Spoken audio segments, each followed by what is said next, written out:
কারণ সেখানে তৃণমূলের নেতাদের ঘর ছাড়ার হুঁশিয়ারি, নির্বাচনের পর ঘর ছাড়া করার হুঁশিয়ারি। আপনাদের জানিয়ে রাখি আরো একবার, নির্বাচনের পর ঘর ছাড়া করার হুঁশিয়ারি। পাত্রসারের সভায় হুঁশিয়ারি দিয়েছেন ওন্দার বিজেপি বিধায়ক, ব্লক সভাপতি ও তৃণমূল জেলা যুব সভাপতিকে এই হুঁশিয়ারি, বিজেপি বিধায়ককে এই হুঁশিয়ারি।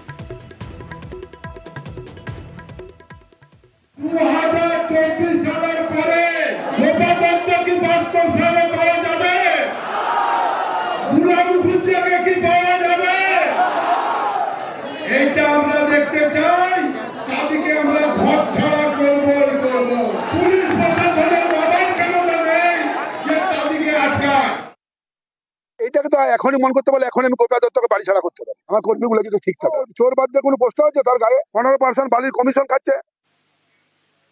বাঁকুড়ার পাত্রসারে ঠিক এভাবেই ওন্দার বিজেপি বিধায়ক রীতিমতো হুঁশিয়ারি দিয়েছেন ব্লক সভাপতি ও তৃণমূল জেলা যুব সভাপতিকে। বিজেপি বিধায়ককে পাল্টাতো তৃণমূলের।